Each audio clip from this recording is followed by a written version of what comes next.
doesn't do that anymore. We're What? live now. Oh shit. Well, I guess we don't have a choice. Well, I got to go in there and change all that shit now too. Why is it doing that? Why is it so? Why does it make it more? Why they make it more difficult? Aren't updates supposed to make things easier? I mean, I don't know. I don't know why it's doing that. It's no longer doing the description and stuff like that. Well, have you updated all your settings? Have you updated your computer? Yeah. 1 second. Yeah. Whatever. Yeah. Yeah. That's all I hear from you is excuses. Excuse me? What? Right, Ed, you watched the new Cobra Kai? Not yet. That is on my to-watch list. Trust me. Okay, let me just tell you this, just so you don't go in there thinking this is the final. There's another part. There's 3 parts to this. So it's 15 episodes, and they've blocked it up into. Last one was 5. This one's 5 episodes, and the next one's 5 next year. It's pretty good, though. I'll be honest with you. It's good.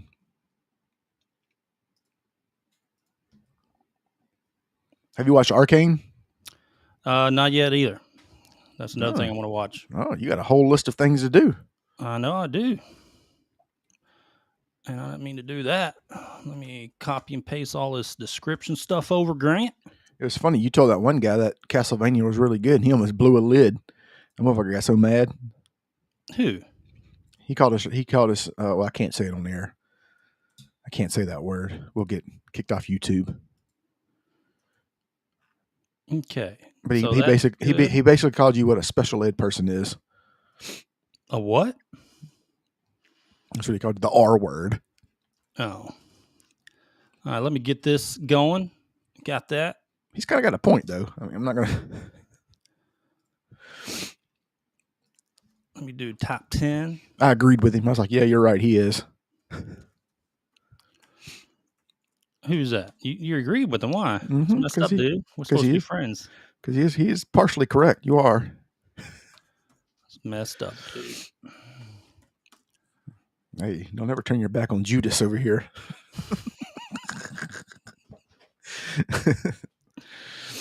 All right. Let's see. Top 10 game news. Got that. Video game news. Got that. Save that. Let me go to Twitch. Oh, shit. I almost dropped my... Damn, you all right? You all right, buddy? Boy, I tell you what, man. We're going to have to pull out the swords on TikTok. Oh, we're getting this. Boy, they coming after us. Boy, we got to get the battle gear ready. We got to put on the armor. I didn't expect all that. Yep. But we can do it. Post this. We can do it. That's my specialty. 6-on-1 is my specialty. We are live now. Let me tweet this out, buddy. We get going. We're going to tweet it out to Rumble. They go retweet us. I'm going to tweet the link out, but I'm not tagging nobody. Or have they already given up on us? Yeah, they probably already given up on us. All right. Gaming news. How come nobody talks? Man, how come y'all ain't talking to us, guys? Talk to us. What's that? I don't know. Talking to yourself? I'm talking to them. I'm screaming. It's like I'm on Blue Sky. I'm just talking to myself and screaming into the wind. Blue cry. That was funny when you said that. Oh, man. So there was a report. I don't know if you saw that report, but it's I think over the course of their time, whatever, they've only had like 30,000 reports of like whatever, like inconsistencies and people arguing back and forth or whatever. They said since they've all migrated over there, they had like 300,000 like a week of them canceling each other. Oh my gosh. One guy literally got banned for saying Trump 2024 and got banned. Really? Yeah. But that's what they want, man. They like censorship and all that stuff, man. They love it. So whatever. More power to them. A blue sky in your bio is the new pronouns.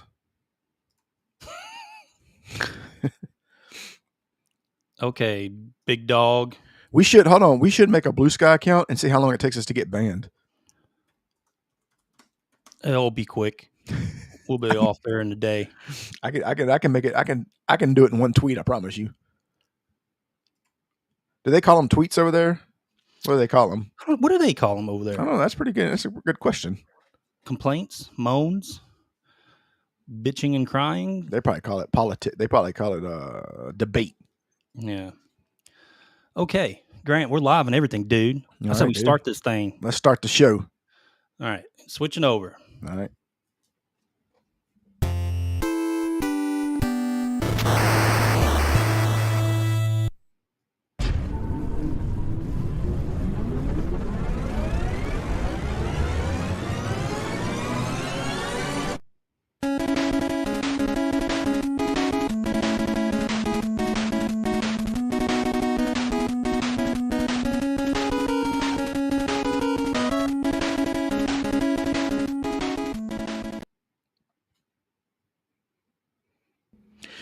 What's going on, everybody? It's your boy Grant Rowland here with the DMG Gaming Podcast. And as always, I am joined by the only guy who nominated Dragon Age at the Game Awards, my boy, Ed Phillips. What up, my boy?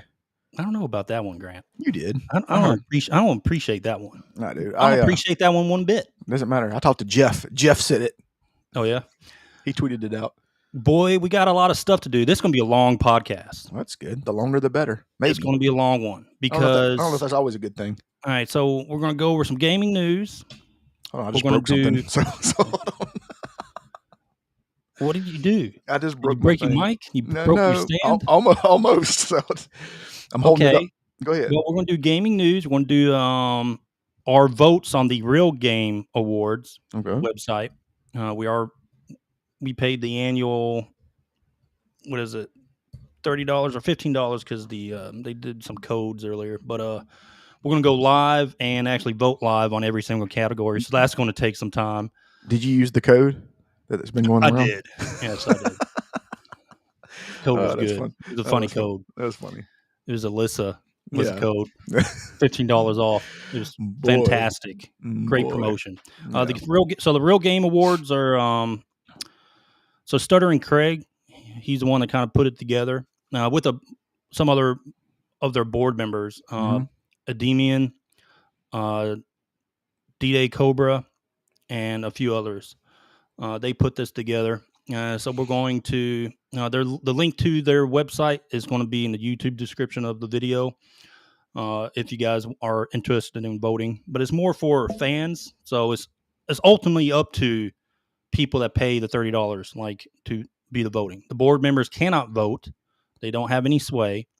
It's going to be all up to people that actually do the annual fee and go into each category and put whatever they want to win that category. So it's going to be all up to the people, the gamers, 100% the gamers. So that's good.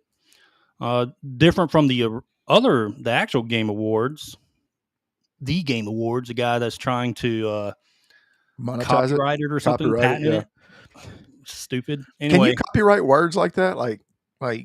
So they're trying to copyright the Game Awards, not just Game Awards. They're trying to copyright the Game Awards, which whatever. Okay. But that is only 10% of people voting. The rest is a board of, we already covered this last podcast. That's dumb, man. Of Variety, NPR. Like, who the fuck, people that don't even game are voting for Game of the Year and stuff like that? They should have added CNN and Rolling Stones. Yeah, there's a lot of people on there that's just like, who are these people that are putting themselves as the entity that can choose what game? Half of those people haven't played video games probably since the 80s. Yeah, so we'll be doing the Real Game Awards, which is all gamers voting. All right, so we'll do that in a little bit. But let's go over some gaming news, Grant. All right, let's do it. Let's do some gaming news. Let me pull up this first image. Okay. Grant. Big news of the day. Sorry, Ed, your nomination didn't make it. Dude, Dragon Age. See, this is where it got me. I was for sure they were going to put this game all over it. So many categories. But only got one. You only got in one category. What did the kids say? Meat ride. They're going to meat ride this game. Which, believe it or not, they did right in this because it is a solid 7 or below. Yeah. It's nothing great, and it's not. I mean, listen, we've done the review. You saw all the streaming I did. I streamed pretty much the entire game on YouTube. You did.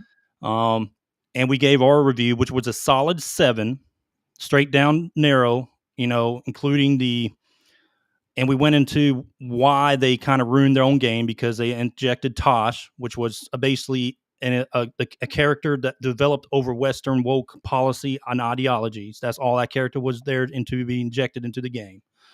It ruined the high fantasy element and in turn ruined the story.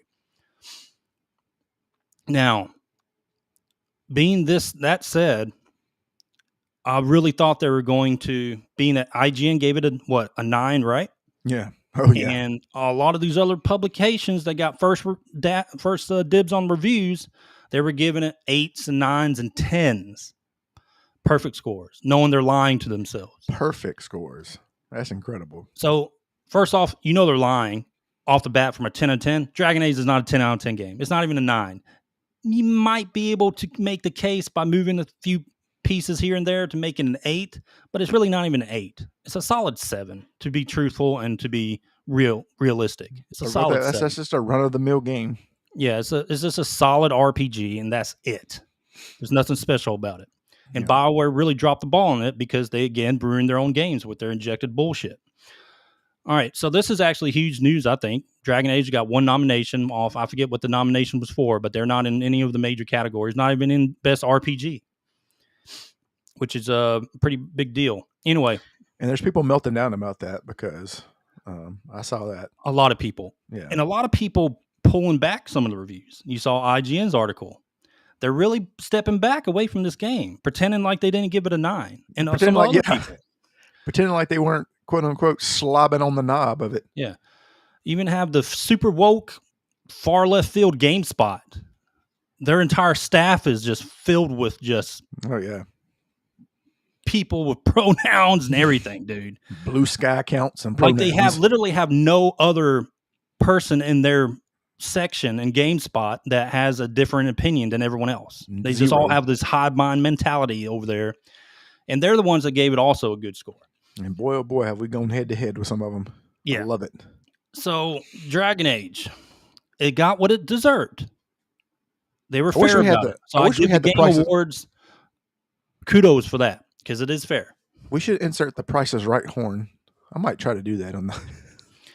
Yeah, dude. Also, next news. Let's go to our Twitter feed. Do you want to go through what the Game Awards put up as Game of the Year and give our opinion on it? Yeah, we can. All right, let's do that real quick before we move on to other news. Yeah. And then we'll get into the actual top 10. Okay.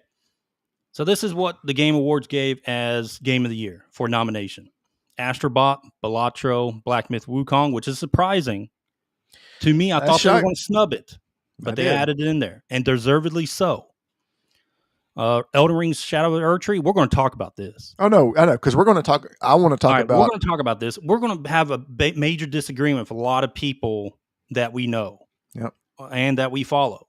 Yep. A major disagreement on this because also we're going to talk about Final Fantasy VII Rebirth. Final Fantasy VII Rebirth, Metaphor. All these games deserve. I didn't play Balatro, but I heard so many good things about it. I actually did too. I actually heard it's like a really, it's like it could be like the groundwork of like a new type of game. Yeah. Like I didn't know what it was. This is the first time I've ever heard of it. So I heard a lot of good. I mean, he's got a 10 out of 10 on Steam. So many good reviews about it. I haven't played it. I tell my brother about it. I guess it's a card game. Here. If it's like aces and spades and all that type of cards. Banana should be in here too. The game Banana on Steam. It's got like 9s and 10s. It should be on here too. Wow. So I had to tell my brother about this. He'll love it even more if you can actually like gamble money on it. Yeah. But it's like a roguelike, poker-like game. And I just heard a lot of good things about it. So anyway, I won't be able to speak on that. But all right, so Astrobot, what do you think, Grant? Oh, I think it's obvious. Yeah, obvious. Yeah, Astrobot was a great game. My kids have beaten that game 3 times, 100% of it. Yeah, that's 3 times, dude. Like I played it one time for a little bit. I do the hard levels for them that they can't do. Yeah. Or my daughter does, my oldest daughter. Mm-hmm. But this is a perfect family game, and I think it definitely deserves to be on there. Oh yeah. We already talked about Balatro. Black Myth Wukong, dude. All right, so this is another game I streamed. You mean Black Myth Waking is what they couldn't even fucking spell. Yeah. They couldn't even spell it right. Like, come on. Black Myth Waking. That's how mad they were. They were so mad they couldn't even spell it right. Okay, so Black Myth Wukong, another game we streamed and beat 100%. Mm-hmm. This game, 100%, dude, deservedly be on this list because it's a fantastic rendition of Journey to the West. The fantasy, the characters are all appealing. Like even I forget what the pig's name was, the warthog, but he was such a great part of the game. And the voice dialogue, whoever did that voice dialogue, we covered on another podcast, but he did a fantastic job on that. The voice dialogues were great, and it's just a great game overall. I really enjoyed it. Let me ask you a question. Do you think this is where the screwing comes in? So they nominated just to appease people. Yeah. And then they're like, because their excuse will be like, well, we nominated it. It was nominated. I know exactly what they're going to do. Yeah. So me personally, I'm going to go ahead and, all right, I don't know how it's going to go, but I think I have the game they're probably going to pick.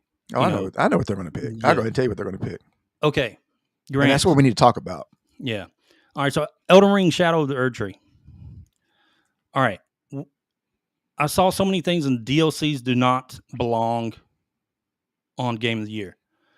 Okay, I understand, but they don't have a category for it yet.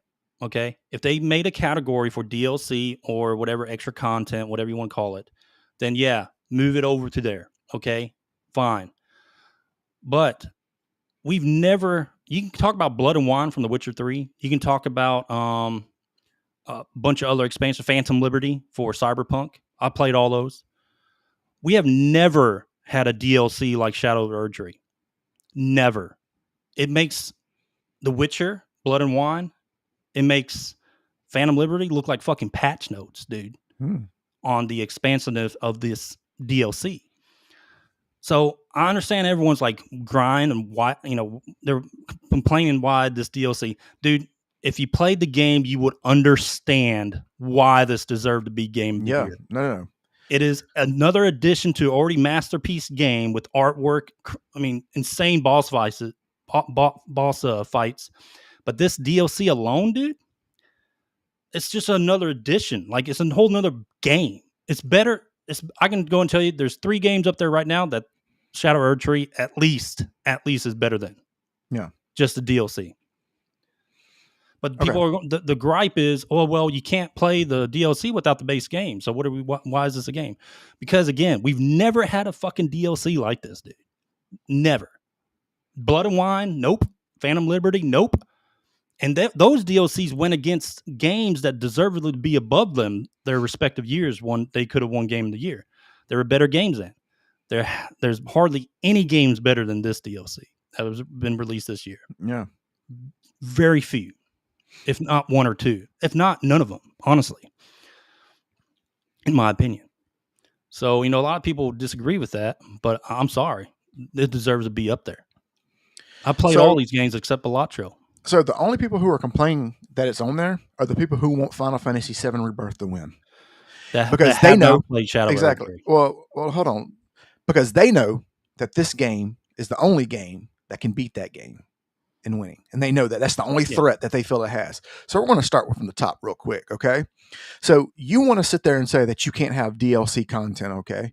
Well, Final Fantasy VII, if I'm not mistaken, Ed, correct me if I'm wrong, came out in 1997. This is a remake of a game that's already been made.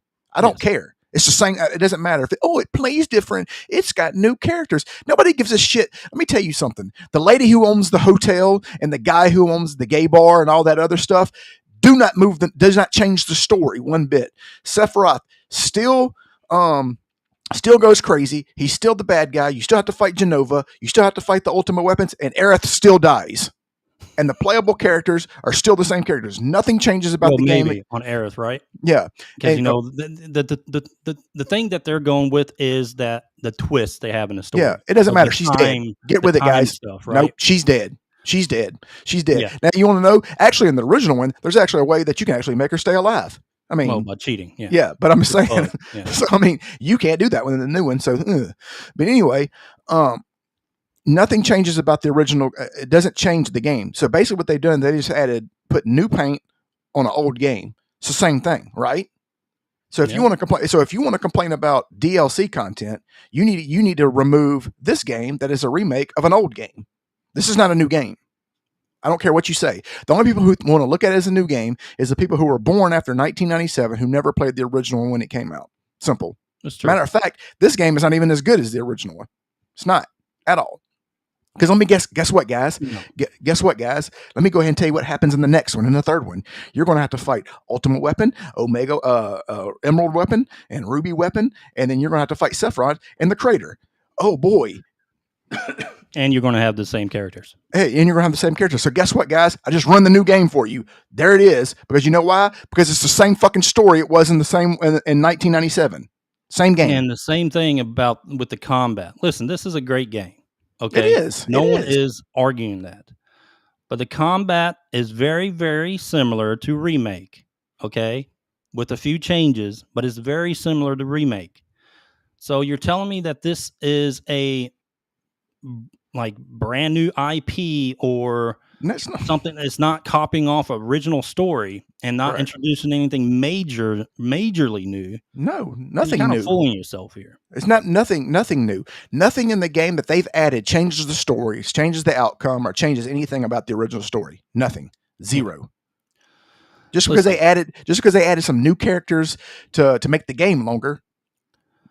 Yeah. Doesn't mean anything. I mean, you're absolutely right. So doesn't mean nothing.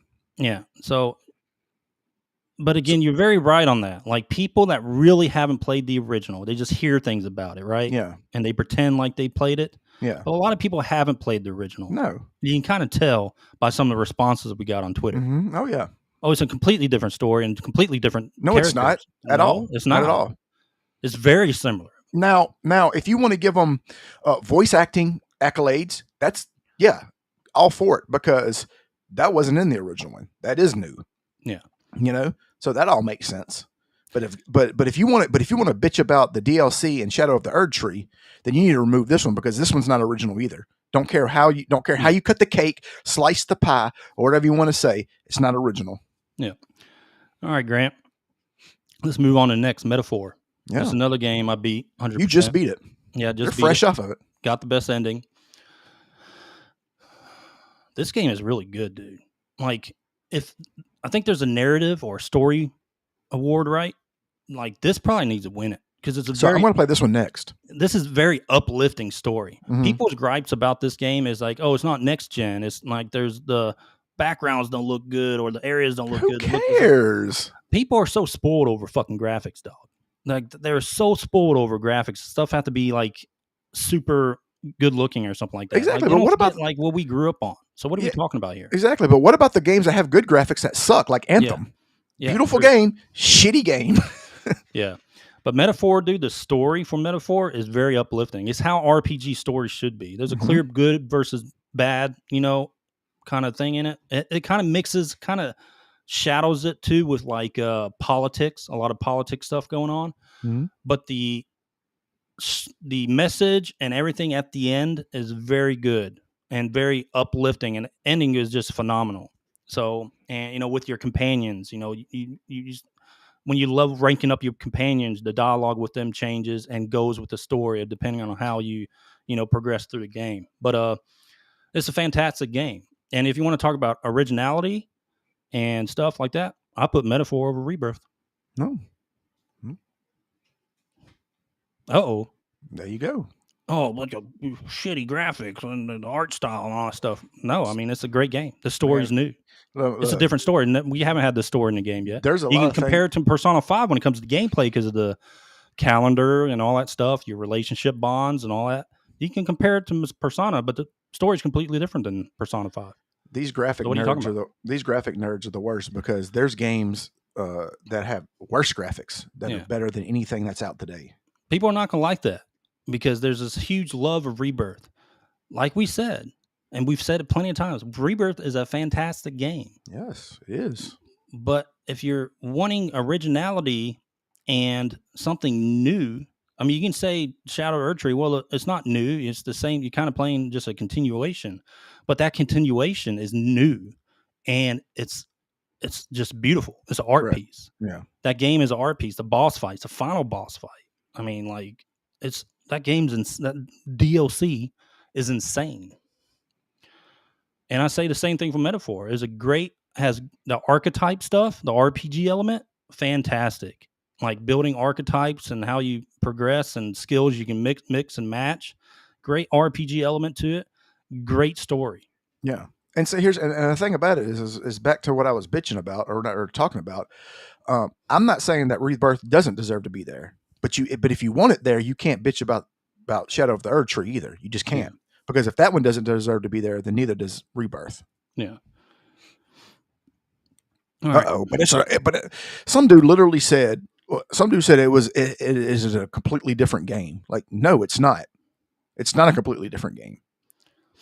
And if we want to talk about another one, like Black Myth Wukong, that's a completely different take on Journey to the West. And it's something we haven't seen yet because there hasn't been a game that expresses Chinese mythology as well as this game has.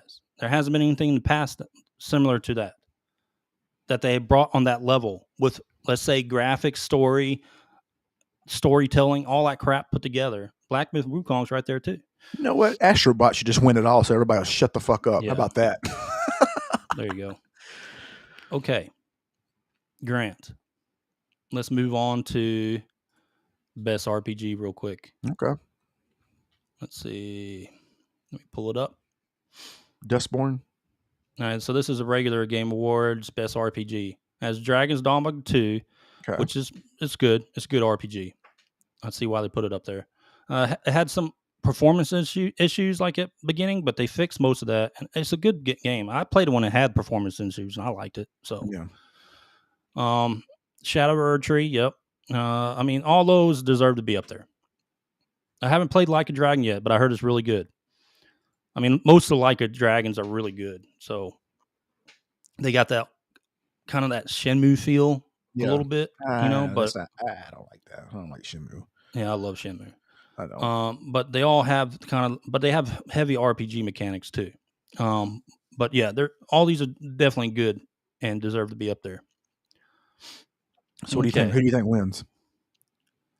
RPG? Yeah, let's call it. I'm going to say it's either going to be Metaphor or Final Fantasy VII. What did I say? I say pick one. Don't ride the fence. Pick one. Stand by it. Which one you going? Man, which one did I enjoy better? I didn't ask you that. I said which one are they going? I said which one is which one they're going to pick? Yes, it's going to be Final Fantasy VII. Okay, yeah, I agree. That's what they're going to pick. Well, that's not what you asked at first, dipshit. Yeah, I did. I said, what do you think's going to win? No, you asked, what do you think you want to win? Exactly. Okay. What I think is I want Metaphor. I didn't say which one. Nope. Didn't say what you want to win. Oh, you're being fucking riding the fence yourself, motherfucker. I didn't say which one you want to win. All right. Let's see. Next. I think this is best ongoing game. I'm going to go Diablo for this. I think they deserve it.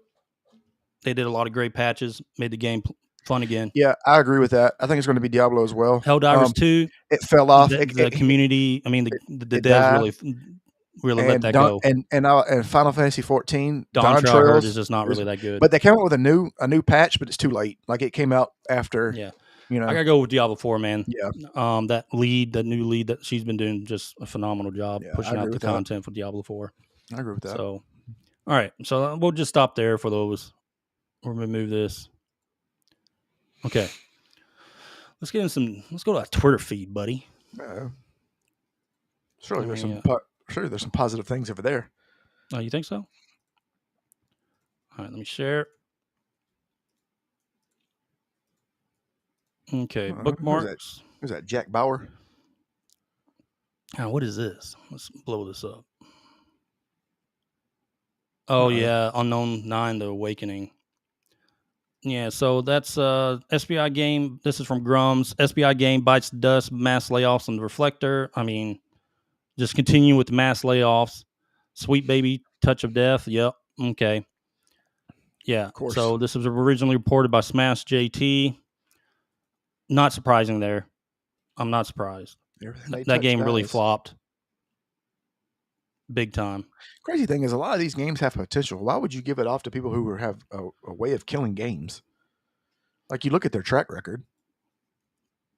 You know, It's like, hey, I want to buy all my. It's like having a restaurant, I mean, and I I want don't to know buy what them. I don't know what they're doing, dog. I mean, like it's like, but it's a consistent thing here, and they keep Well, I doing it. mean, the thing about it is like here, like let's say I owned a restaurant and I had to buy a meat supplier, right?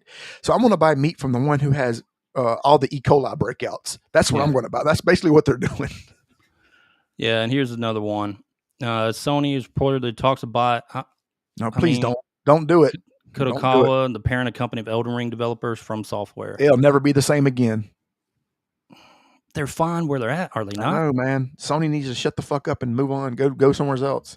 Yeah, I don't know about this one. They always want to get a piece of the pie, and they know they can't ride the momentum. They can't continue the momentum. They never continue the momentum. Oh, here's another one. You remember this guy from GameSpot? So he's making fun of people that are talking about Dragon Age. Well, you know he's mad that it didn't get nominated. You know this is an editor from GameSpot. Yeah. You know he's mad that they didn't get nominated for stuff, but he's trying to get nominated for one thing. Flip it. Yeah. All right, let's go find some more news. Here we go. The first Descendant announces plans to add jiggle physics, prompting outrage from critics. Gamers are, quote unquote, gamers are the most pathetic incel losers there are. Just talking about the critics, calling them. I mean, the first Descendant already has some jiggle to it. Might as well make more. I mean, that's the purpose of a game like this. They're making attractive females. Ed, there's nothing wrong with this. Ed, let me ask you a question. The people who are against this, what do you think they look like? If you were you already know what they look like. They have probably green hair, overweight, high cholesterol. Yeah, still mad at Trump winning the election. Oh man. But there's nothing. I mean, the first Descendant. This is what I expect from the first Descendant. The developers. This is exactly what I expect. I expect them to add stuff like this. This is who they are. I mean, the game has attractive females. Well, the mods, and they want you to buy stuff to make them even sexier. That's part of their pay. Part of how they make money. So they're going to just keep doing this. This is how they make money. The mods are about to have a field day with the new jiggle physics. Oh yeah. So the first Descendant, good go. All right, so this is interesting. The Game Awards rejects woke titles with official nominations. This Geoff Keighley feeling heat from the Stuttering Craigs, the Real Game Awards. We're actually going to get to that later. We'll do our real votes on live on this podcast on the Real Game Awards. Only I'll make the final decision on that. Excuse me? What? You haven't played some of those games, so what are you talking about? All of them, played them all. No, you haven't. They've sent me. No, you haven't. Exclusive invitations. So this is Smash JT talking about the Game Awards, about Geoff Keighley trying to get it patented or copyrighted, whatever, to keep the name. So here's the thing. So this thing's been going on for 10 years? So why is he trying to get patented now? Like, why wouldn't you do this 10 years ago and just keep it ongoing, Well, that's the point of the last article with them coming out with Stuttering Craig coming out with the Real Game Awards. Now it's starting to get interesting. Mm-hmm. Like, can there be an actual? I mean, the game. Let's be honest. The Game Awards are still going to have a high viewership, right? Because it's more established right now. But you need competition, and that's why where the Real Game Awards comes in for the competition, and we'll see how that competition grows. Because gamers are kind of fed up with all the stupid shit that they're trying to inject in our games. And they know that NPR and all these other fucking publishers like Variety and stuff like that, who are they to fucking vote on video games? Variety. NPR? Get the fuck out of here. I mean, they're state-owned media. I know. You're going to really put NPR on there with what's going on with the, when I try to read the room in the United States right now. NPR? Give me a fucking break. All right. Let's move on. Oh, yeah. Oh, this Tim Pool posted this. It's basically, this is what it says. It says, please, I'm a trans woman in Gotham. Of course I have a weapon. Yeah, I mean, they're trying to, look at the trans flag on the baseball bat. Look at the bat. That's funny. They're just going after anything they can do. That's going to be dead on arrival. Anyway. That's funny. Did you say You that? I think I bookmarked said this? that one. Yeah, I did. That's funny. Me walking into Thanksgiving to remind my liberal aunt that Trump is her president. The food is cooked without seed oils per RFK Jr. and that her worthless government job will be eliminated by Elon. That's funny. Kenny Powers. Yep. That's so funny. that's probably one of the funniest scenes in the whole show. Okay, that's it for bookmarks, I think. Yeah. Okay. Let me close this and stop sharing. All right, Grant. Mm-hmm. You want to do top 10 or you want to do the Real Game Awards vote? Let's do top 10 because we'll do Real Game Awards at the end. Okay. All right, Grant. This is our top 10 villains or heroes in TV shows or movies. So my boy Mike Alexander reached out to me and he was like, he's one of my good friends for a while, and I put him onto the podcast and stuff. Yeah. He's been listening. He was and he hit me with a message and he requested this one. So we're gonna do this one. We'll do this one for you, Mike. Yeah. If you guys have any other top 10 lists, bad or good, just hit them up, put it on, reply to the video or something. And it don't have to be about video games. It can be about it does anything. not have to be about video games. All right, Grant, you want to do your number 10? All This right, was before we get into it. This was a hard list, dude. It was. It really was. I'm Think still of going to leave all people villains and heroes in all TV shows and movies. I'm still going to leave people off. So you Yeah. know, I can hear people saying, "Oh God," but you know what I try to do is I try to keep. I'll explain. Never mind. Go ahead. All right, my number 10, Tobey Maguire, Spider-Man, the original. Nice. You want to do a runner-up real quick, or do that at the end? Yeah, I'll do. I do. Okay, I can do it right now. I'll do one. Yeah, just do runner-up real quick. My number 11 or honorable mention, Patrick Stewart, Professor X. That's a good one. Yeah, he did really good in that. He did good because I mean, he always. I mean, even before, like, it's funny. Somebody posted a picture from like 1995, and I commented. It was funny because I commented on it. They wanted. They were talking about a live action X-Men then, and Patrick Stewart was. They were talking about him being Professor Xavier then. And everyone was on board with that. Yeah, yeah. And what's funny was they also talked about Gambit being Jean-Claude Van Damme. I was like,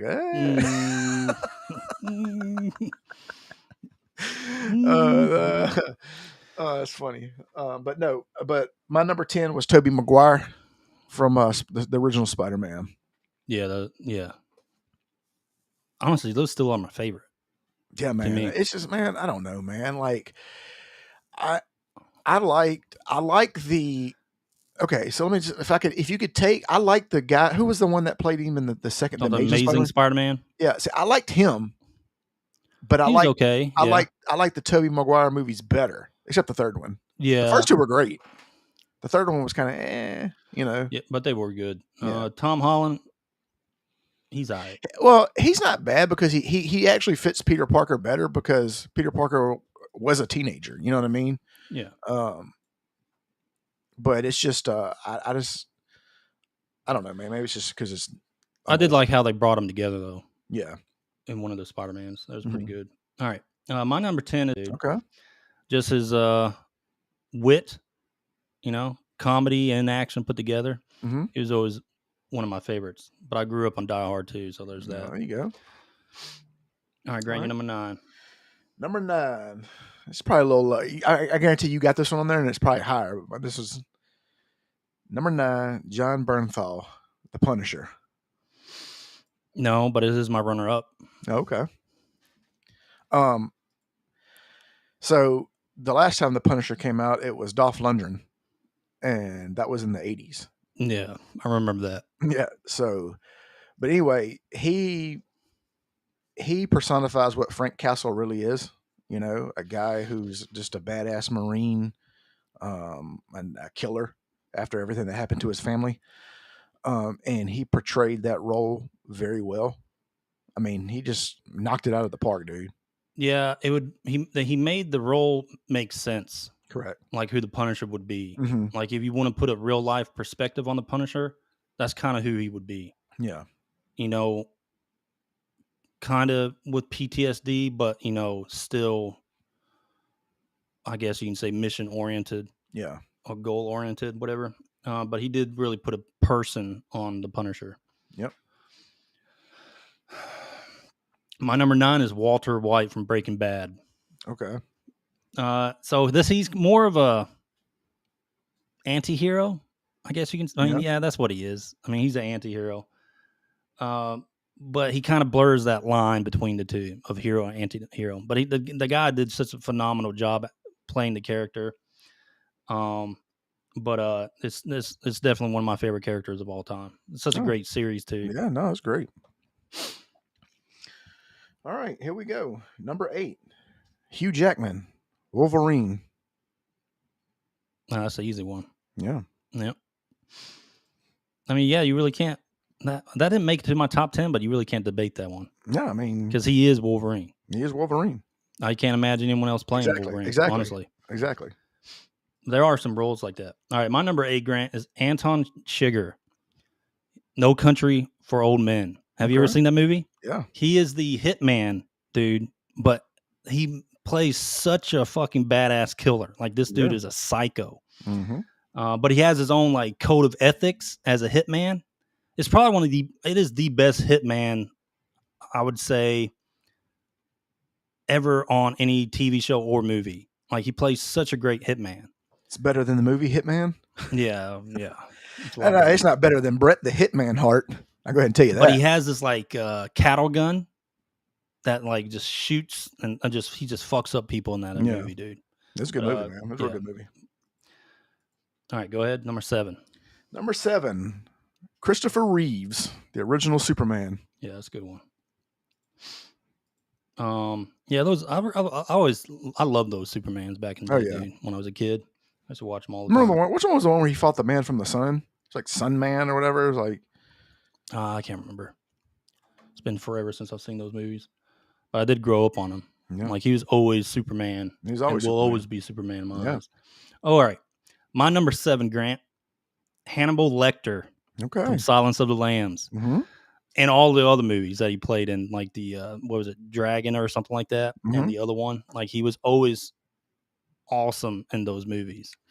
But yeah, Hannibal Lecter, dude, just that intelligent, like, hello, Clarice, listen to classical music and being polite sometimes, most of the time, and then he's a complete like fucking. He was a genius, though, wasn't he? Wasn't he like a genius? Yeah, he was a genius. Mm-hmm. And he also, like in some of the other movies, he helped them catch the next guy and stuff like that. But Hannibal Lecter is definitely my top. Go ahead. All right, here we go. Number 6, Charlie Cox, Daredevil. Yeah, that's good. Some would probably put, who was the guy that played Daredevil, the first one? Talking about Ben Affleck? No, I'm just playing. You wouldn't put him there. That was a terrible movie. Didn't he play he played Daredevil? Yes, horrible, dude. It was an awful movie. The movie was awful. So we're glad like he didn't exist. So there's only been one Daredevil, and it's Charlie Cox. Yeah. The reason I put him there is because not only is that because that's one of the best shows that's been on Netflix, and I gotta hope they don't mess it up. It is. So yeah, it's good. He did a good job. My number 6, Grant, Tyrion Lannister from Game of Thrones, played by Peter Dinklage. Oh. I was thinking about this one. I was like, there were so many good actors on that show, but he really, really, like, his scenes, like his dialogue was so good in almost every scene of Game of Thrones.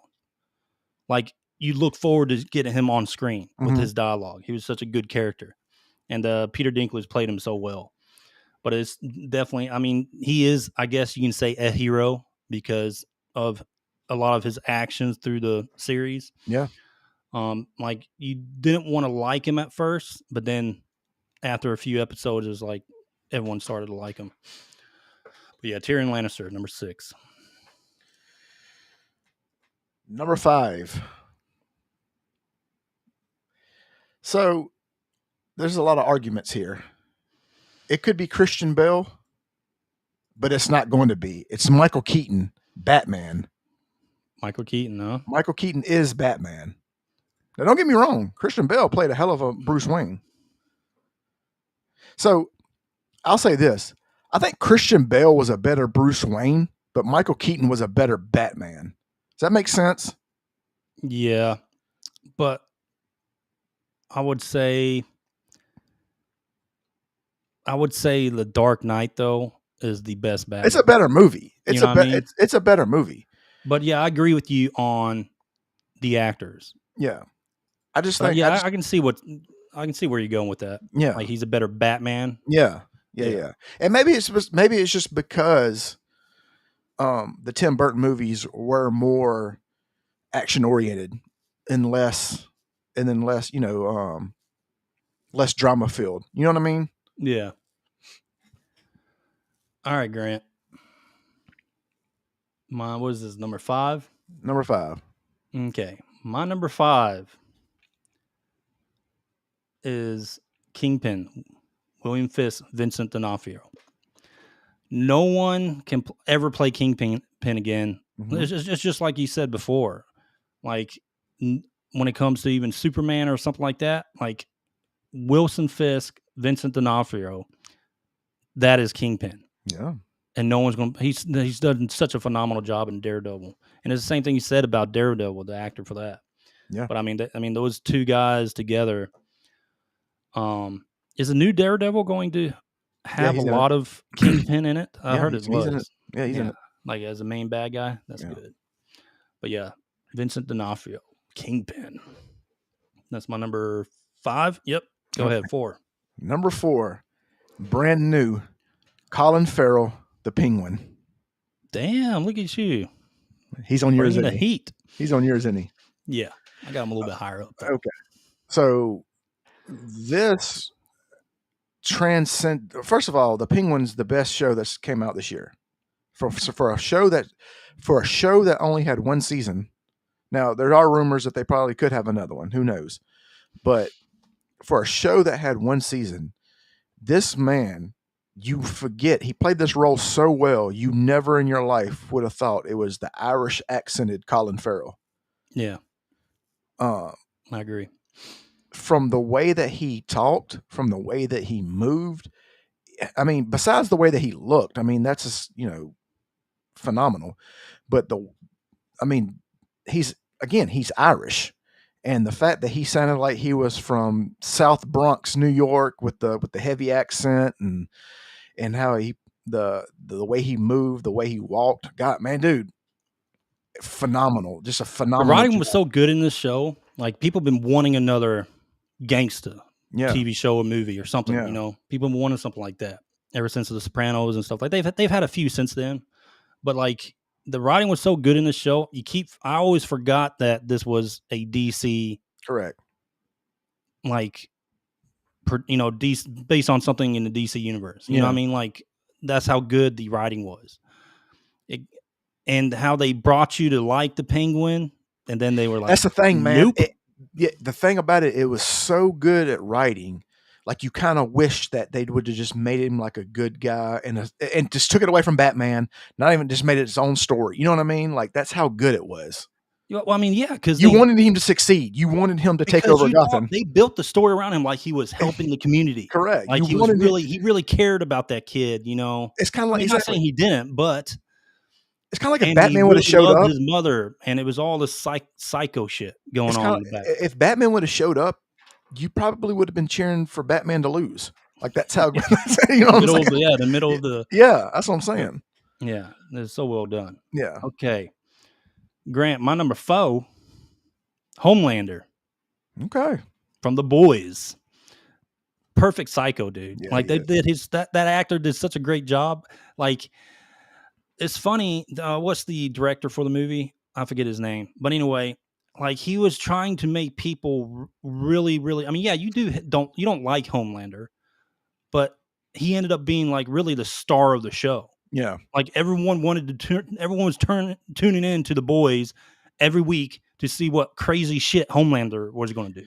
That's all it was about. You know what's crazy about that show is if you've never read the comics, you thought that they were the good guys until like halfway through you know what I mean? Like you thought it was going to be like just a superhero show. Man, it's a great show, man. I love that show. But I mean, they really showed you who Homelander was, and pretty quickly in the first season. But yeah, that dude. I mean, this great villain. Probably one of the best. He's one of the top villains on TV right now. Yeah. Yeah. All right, Grant. Number 3, Vincent D'Onofrio, the Kingpin. I mean, what can you say, dude? I mean, you look at the guy. He made that role so good that you like the Penguin. Like, even though like he's an asshole, you know. You talking about Kingpin? Yeah, Kingpin. Yeah. Like, I actually like his character. Like, sometimes, I mean, I don't want him. I mean, I don't root for him to beat Daredevil, but I root for him to win. I don't know. Well, It's weird, they man. brought in, like, him falling in love with that woman for a Yeah, while, and you kind of felt sympathetic to him. yeah. You know what I mean?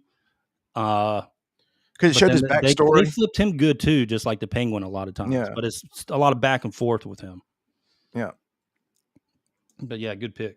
yeah. All right, my number 3, Grant, is Darth Vader, Okay, all right.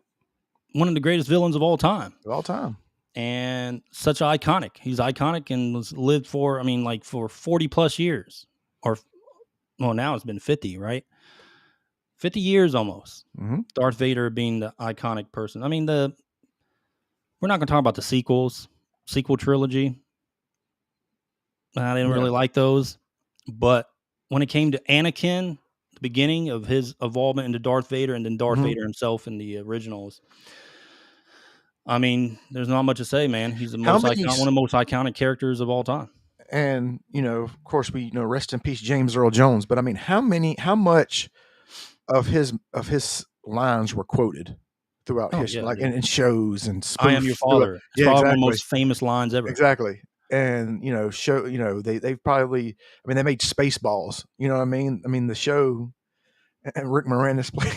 Rick I Moranis mean, played. an entire Star Wars, besides, well, yeah, the sequel's playing to him too, but like entire Star Wars is about Anakin and Darth Vader, Yeah, and and it's a perfect, going from bad and going to the light at the yeah. end kind of story. Mhm. Especially in originals when Luke and him are talking at the end after Yeah. defeating Palpatine and all that stuff. Uh, but yeah, Darth Vader, definitely. All right, Grant, go ahead. Number 2, Robert Downey Jr., Tony Stark. I had him in my runner-ups. I got you. When it comes to the Avengers, or just that whole area, he is head and shoulders one the best actor, and he plays his character so well. Um, Iron Man was probably one of the first Marvel shows that was probably that really brought everything to the forefront. You know what I mean? That was the start of the rise of the Iron Man whole, 1, yeah. yeah, of the Marvel empire. You know what I mean? Of course, I mean, they had Spider-Man and stuff like that, but nobody knew what kind of juggernaut they were about to create with with everybody. You know what I mean? Well, Like, nobody thought about Thor, and nobody thought about all that until yeah. after all this. You know what I mean? Like, oh wow, I wonder if they're going to make something about this person, or I wonder if they're going to do one about this. And but Iron Man 1 was the first, the ascension of the whole Marvel universe. I mean, yeah, really, like, because Blade brought Marvel. It's Blade. When Blade came out, it kind of saved Marvel's past movies. Yeah, You remember that? Like, yeah, Marvel was really in the dumps when it comes to like cinematic yeah. movies and stuff But you like know what's that. crazy about Blade is a lot of people didn't even know. Just normal people didn't even know that he was a Marvel character. They thought it was just a Yeah. vampire movie. You know what I mean? Well, it brought Marvel into the. They brought him back into the scene after all those failures. Mm-hmm. Spider-Man kind of helped it along too, but then Iron Man really came along and solidified, and it gave us Yeah. everything that we loved all the way up to Endgame. Yeah, that's the thing. I mean, I think that was like really the start of like the big blockbuster Marvel movies. You know what I mean? The big Yeah. paydays, like everybody's getting $60 million to play in these movies. You know what I mean? Type deal. And the casting for all the heroes from Iron Man on Yeah. were fantastic. Yeah. Oh yeah. Mm-hmm. All the way up to Endgame. All right. What was that, number 2? That's number 2. All right, my number 2 is Colin Farrell, the Penguin. Okay. Yeah, he got up all the way to number 2. But yeah, Penguin, we already talked about it, but it's just fantastic show, and just a great portrayal with the Penguin. All right, Grant. My number 1, and it's probably your number 1 as well, and it better be, because if it's not, it's Heath Ledger. The Joker. Yeah, that's my number one. Yeah, that's easy. That's an easy number one. The thing about it is I was there's not. debating though. I really was debating Colin Farrell and I mean, Heath Ledger, you but can. I was just like, there's no way. The thing about it is Heath Ledger's Joker is probably the greatest character played on cinema. I put him, and I mean that that a bit, and I don't mean that just as a superhero or a villain or a hero or villain. I mean that over The Godfather. I mean that over Tony Montana. All those characters. When it comes to playing a character that you nail to the wall, is Heath Ledger's Joker. I was actually thinking about putting Tony Montana in my I mean he top is 10 the too. he is the quintessential greatest villain played in any movie.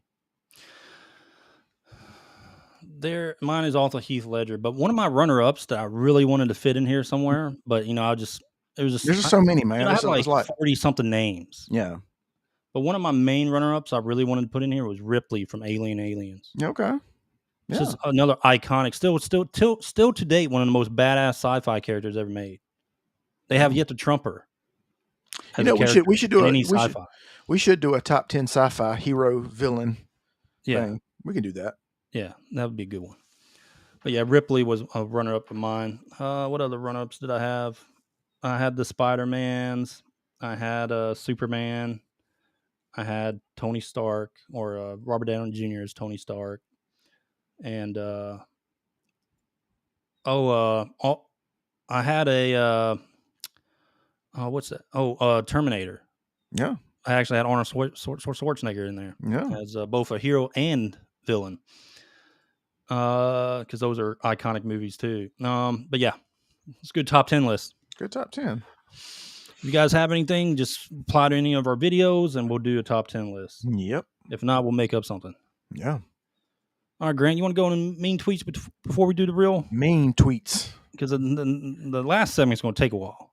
Mean tweets. Why are these people like that? Why do they hate us, Ed? Do we have any mean tweets? We got some. Do we? Yeah. We bookmark them? Yeah. We got. I don't know if I bookmarked all of them. I probably didn't bookmark all of them. Did you bookmark any of them? I can go. How about you talk and I'll go bookmark them now because I can find them easily. Okay. Well, after the mean tweets, we're going to go into the Real Gaming Awards. That was developed by Stuttering Craig. Here, let me pull up the website for that. Actually, here we go. And home. Let me share this.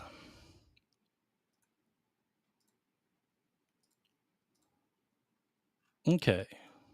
Y'all see that? Yep. Okay. Okay. So the Real Game Awards, basically, let's go to our board members for that. All right. So this was developed by Stuttering Craig, D-Day Cobra, Cabrutus, and Mark the Cyborg. They kind of put this together. Basically, the board members have no vote. It's all for people that pay the annual $30. I think they have some discount codes out there. But if you want to sign up and do votes for what you think the games are, you can actually go here and do the $30. That's the voting, nominate, and vote. Then they have award show tickets and actual sponsorship. But we did just the voting membership.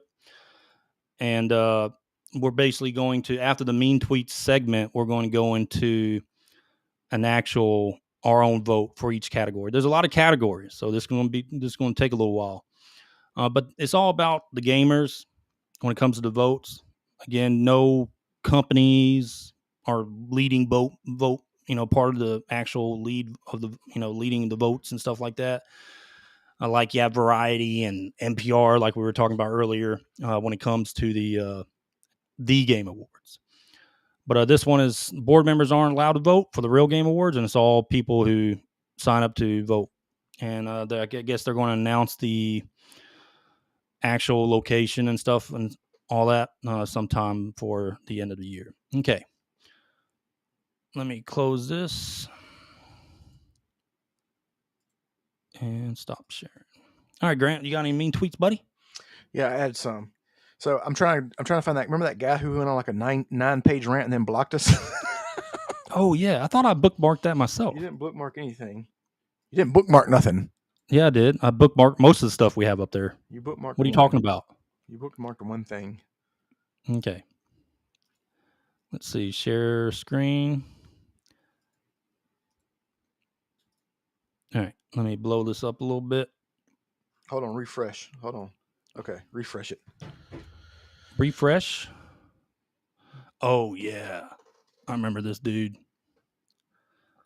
Refresh it again. That's not the guy. No, refresh it again because That's not the guy that blocked us, right? No, refresh it again. I don't know why it's not refreshing. Why is it not showing? I don't know, Grant. I just did it. What you doing, buddy? Go back up because I just did it.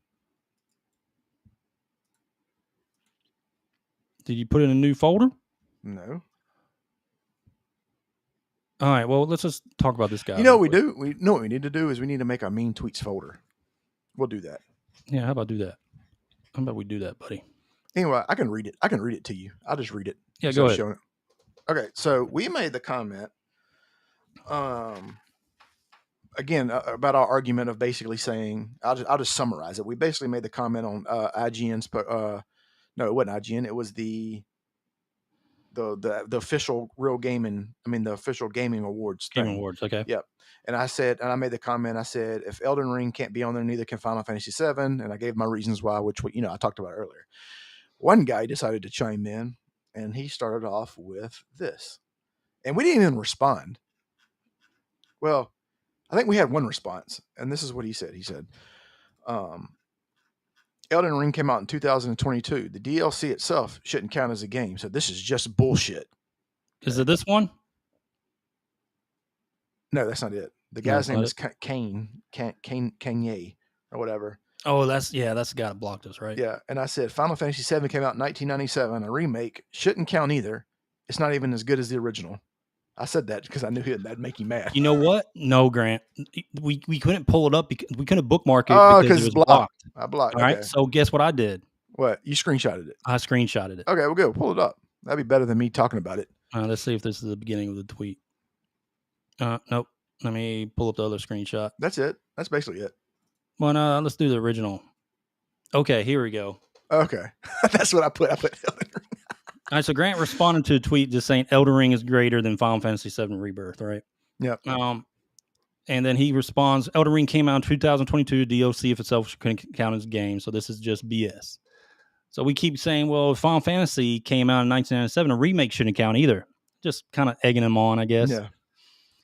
And then this guy just starts blowing up, just going crazy. He responds to this. We respond, and then let's pull up the last one.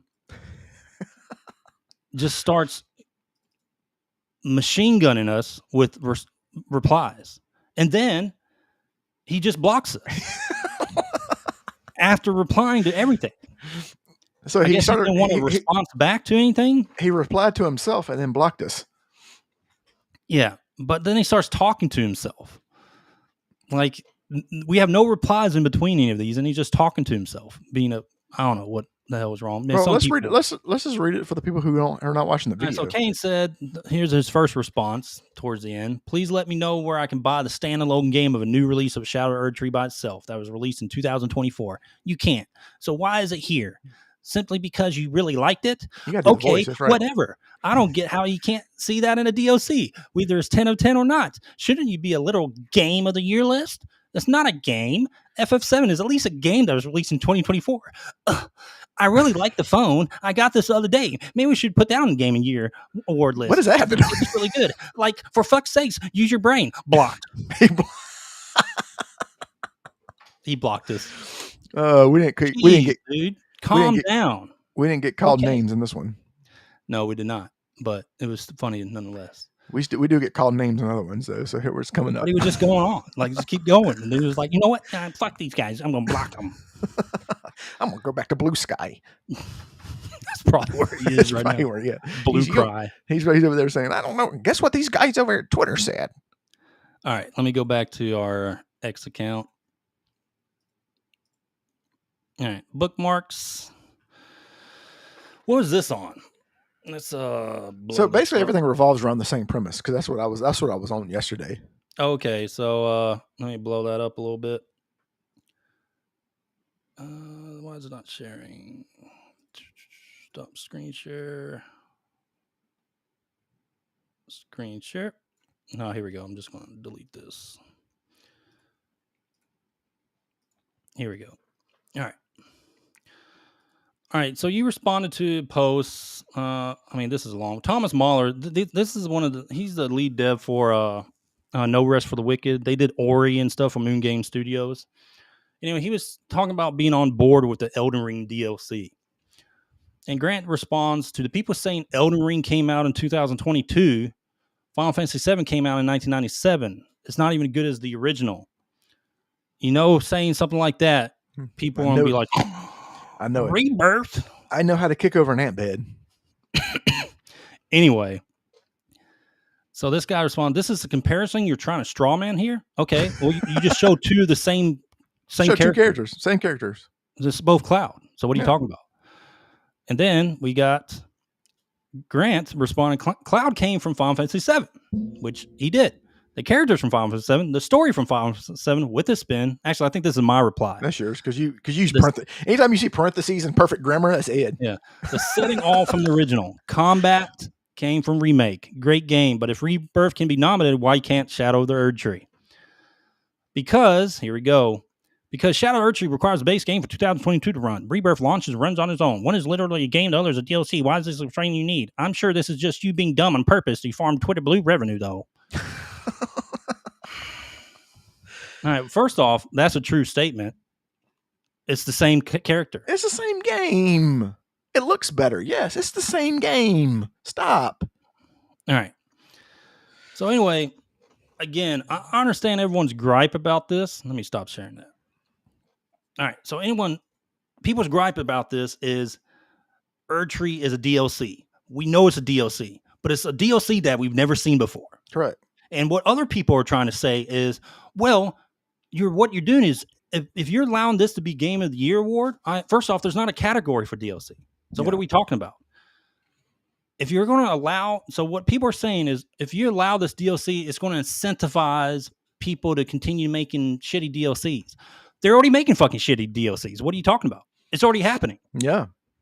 What this might incentivize is people actually giving a shit about the DLC content going forward. And make good possibly ones. Could be Game of the Year. Unless they make a separate category for it. But there's not a separate category for it. And Shadow of the Erdtree is the best DLC ever fucking made. No, there we go. So get over yourselves. But what about Clarith? Well, people are just arguing. Like, Clarith sucks. They have not played the game, dude. I'm telling you right now, people that think this have not finished Shadow of Erdtree. I'm telling you right now. People are going to get pissed over that comment and say, yeah, we have. No, you haven't. No. I played all these games besides Balatro on the fucking Game of the Year award. Look, I'm going to give you some hard truth. Is the best game out of all those. I'm going to give y'all some hard truth right now. Aerith sucks. Yuffie sucks. Yeah. It's Cloud and Tifa. Get it right. Well, I'm saying those characters are both terrible. And if I didn't have to play with them, I wouldn't. I never did. I never played with Yuffie ever. Never got her. Didn't care because she was terrible. I got her one time. She was awful. Never got her again. Like the death of Aerith was a big moment. That was a memorable moment in Final Fantasy VII because people didn't expect that in the original game. You thought she was going to be a main character going forward. That's always been a big memorable moment of the original Final Fantasy VII. We get that.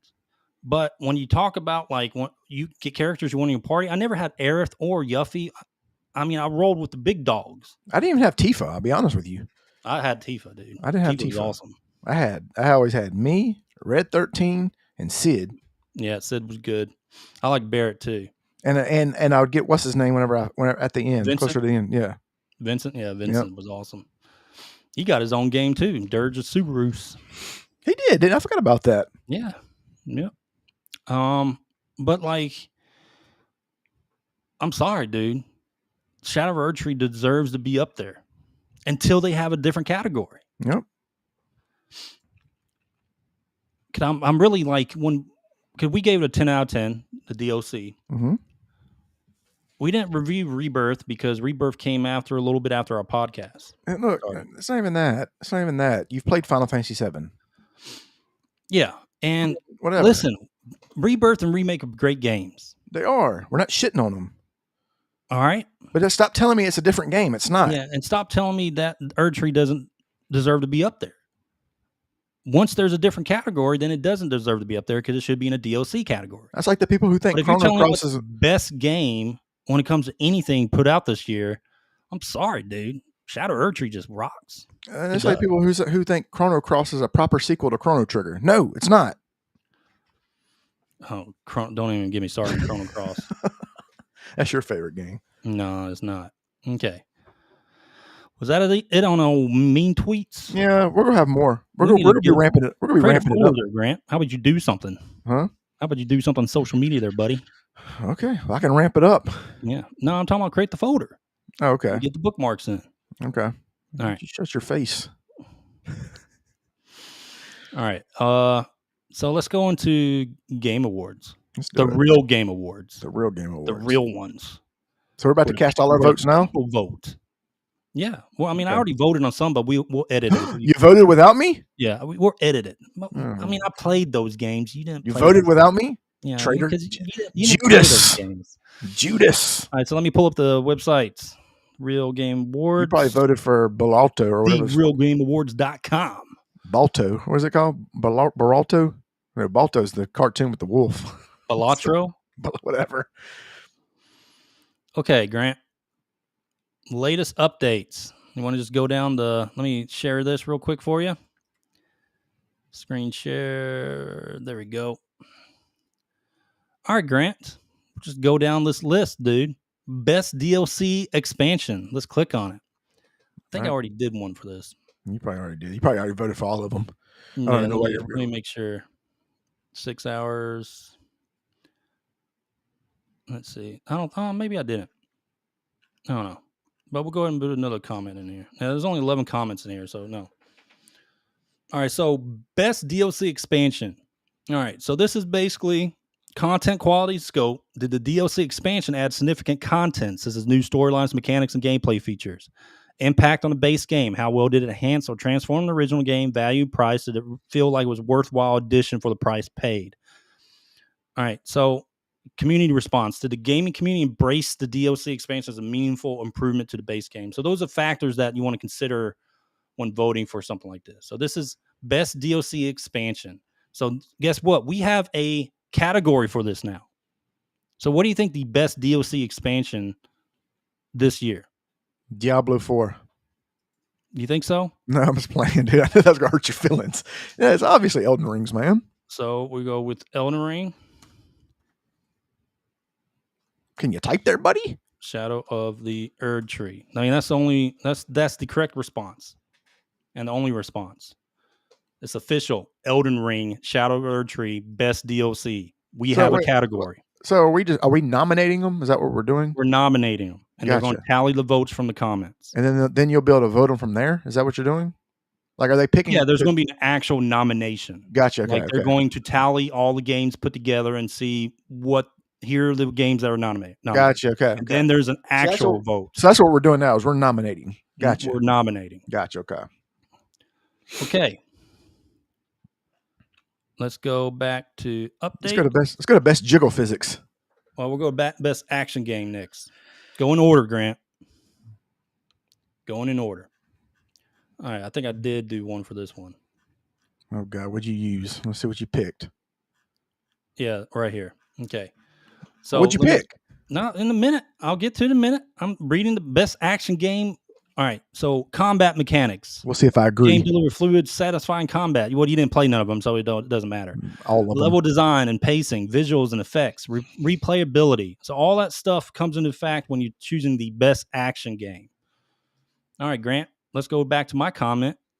I did 3 of them for nomination. Warhammer Space Marine 2 is my number 1. I played it. You just gonna lie to the people like that, Grant? You're gonna lie? You gonna lie to the people, Grant? They gave me a early access. 2, Stellar Blade. You didn't fucking play it, so sit your ass down. Didn't play it. Black Myth Wukong. You didn't fucking play it. I am just Black shut up. Wukong. All right, so we're gonna leave that. That is my top 3. God. All right, best action game. Space Marine 2 is my number 1. Number 2, Stellar Blade. 3, Black Myth Wukong. I feel like there's a porn parody in there. Black Myth Wudong. All right, so we're going to keep those. Brazzers are going to owe me some money whenever they make it. So that's our best action game. Let's go to best jiggle physics. Now, this one we can probably change because there are a lot of games, especially mobile ones, that have jiggle physics.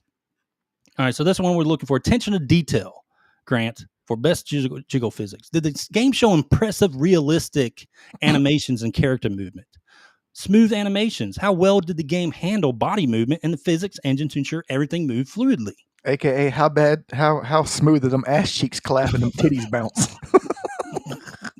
Creativity and fun. Were the jiggle physics a fun or humorous addition to the game, adding to its charm and or entertainment value? Overall impact. Did the jiggle physics make the game stand out to become a memorable part of the player's experience? Oh, yeah, I know the answer to this. Well, mine was Stellar Blade, and number 2 was First Descendant. I would have said First Descendant, but yes. It is close, but I think Stellar Blade currently has better jiggle physics compared to First Descendant, which they're adding in the upcoming patch, actually, like more of it. So this might change, actually, here and pretty soon. Might have to come over here and update it after I play for a little while. But yeah, so do you agree with that, Grant? Mm-hmm. I agree. All right. Moving on. You probably can say Street Fighter 6 has some good jiggle physics. You probably go into Honkai Star Rail and some of those like Genshin Impact like games for like new characters they brought. I would have said Dustborn had good jiggle physics. I bet. No physics. All right, so next, Grant. Worst bait and switch. This is a good one. All right, so let's look at this. What's that? So what's that mean? I don't know what that means, but what does it mean in the gaming? Like, what does it mean, like in gaming? Well, I'm about to explain to you. Misleading marketing. Did the trailers or promotion promise something that wasn't? Okay. Well, I got it. All right. Overpromised features. Were there features that were hyped but end up being underwhelming or absent in the release? Okay. Gameplay changes. Did the game change drastically from the original shown or promise? Player reaction. Did the community feel betrayed or misled after the game's launch? I think I put Dragon Age for this. There you go. Yeah, let's see. Yep, Dragon Age of Elgard is the best option here. Concord would have been another one. Concord, yeah, that would have been a good one. You know what? Let's update it. Maybe so Skull and Bones. 1. Concord. You want to do the third one? Skull and Bones? Yeah, Skull and Bones. That was pretty horrible. All right, update. Okay, that's good. All right, let me zoom back out. Bait and switch. Now, best racing game. My response was pretty good on this one. So best racing is driving mechanics and realism, track design and variety, graphics and immersion, multiplayer and replayability. Mario Kart 8. Do you think so? For 2024? I don't know when that game come out. A while ago. Yeah. I put Sonic Sega All-Stars Racing Transform. Okay. It's really good. Okay, I don't know. I don't know. I'll be honest with you. I'll let you pick whatever you want. It's actually it's a pretty legit racing game. Dude, like, I haven't played a racing Mario Kart, but it's legit. I haven't played a real racing game since like Ridge Racer. Well, Forza and like Motorsport and stuff came out a while ago, so I couldn't really put those. I couldn't do Gran Turismo 7. I think that was in 2023 when that came out. But anyway, I'll put that. Anyway. Whoa. All right. What am I doing here? Why don't you go back? 1 second. All right, there we go. All right, Grant. Let's go back. Best RPG. I know I put that up there. Let's see. All right, here's my best, Grant. Dragon Quest 3. Here's my top 3 for best RPG. What do you think? That's good. Think that's good? I thought it was good too. Vision of Mana was actually good. I enjoyed it. I think we gave it an 8 or something like that. But you got anyone you want to add? Dragon Quest 3. Bam. Let's do it. Where you want to put it at? 4? Yeah, I'll put it 4. You know, Dragon Quest 3 is just like a good RPG. Is this a good It really RPG is. This game? is a solid old school feel Yeah, man. RPG. Yeah. Okay, let's go back. So that was best They're like, RPG. what? What? It's not woke because of the beginning? No, it's not woke because of the beginning. I just think it's stupid that it just It doesn't is make stupid. sense. It's just And then dumb. they have like female stuff like Yeah. to wear. Like, why did they just do male and female? What are they Or really hero or trying to fucking heroine. do? Or hero or heroine if you didn't want to put male and female. Yeah. Okay. Best sports games. College football 25. That's what I put. That's the only one I put on there. Oh, All right. So we'll go back. All right. So worst video game journalist. Oh, goodness. I got a good list for this. I put several of them. Okay. GameSpot. Everyone from GameSpot. There you go. There you go. That's a good one, right? That's good. Okay. So what we did is Alyssa Bacante, number 1. That's fucking easy. How many? I want to scroll. Paul Passy, another easy one. What's that? How many times was she nominated? Oh, it's all over the place. Is it all her? Is it all her? Alyssa. Damn. Alyssa. Yeah, we already know who's going to win that. Okay. Yeah. Somebody put Smash JT. Did they put that on there for real? What's that? Somebody put Smash JT on there? That's messed up. He's Did good. they? I doubt it. That's what it said. No, I think he got a lot of the best ones. Let's see. Best video game journalist. All right, this is for investigating reporting, balanced reviews, impactful interviews and features, community engagement. All right, so let's find. Looks like Smash JT, Demian, yep. Master TDS, those are good ones. Stuttering Craig and Demian. I mean, all these are real good. This is what I put, Grant. I just put 6 of them up there. What do you think? That's good. What do you think right there? I like that. I think that's pretty good. Ginger Prime's good. Oh, yeah. Smash JT's good. I mean, they're all good. I didn't really put them. I didn't really was ranking them as best to worst. I was just putting them up there. All those guys are good. All right. Next, we got Husbando of the Year. All right, so this is what it needs for Husbando of the Year. It's like Waifu of the Year, you know what I'm talking about? But it's for males. Character depths, do they have compelling backstory, emotional development, charm and personality, fan engagement, visual design? That's a big one too, right? So let's go down to my response here. I put Titus from Space Marine 2. Yeah, I can do that. He was a badass dude. Barrett would have been a good one. Yeah, Barrett. A lot of people said Barrett. Yeah. But me, it was Titus. He's just a pure freaking badass in that game. All right. Let's go back. Let's do best value. I don't think I did this one yet. All right, so best value. Let's see what it is.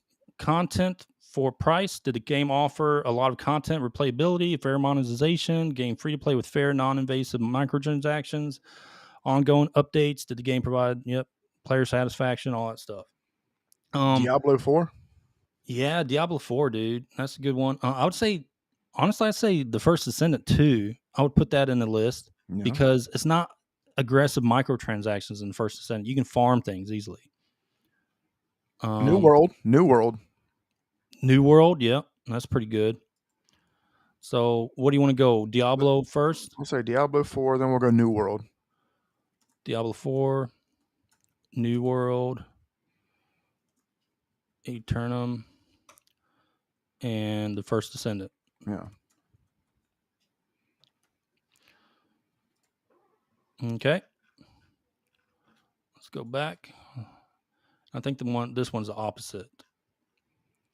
Biggest cash grab. I mean, it's got to be.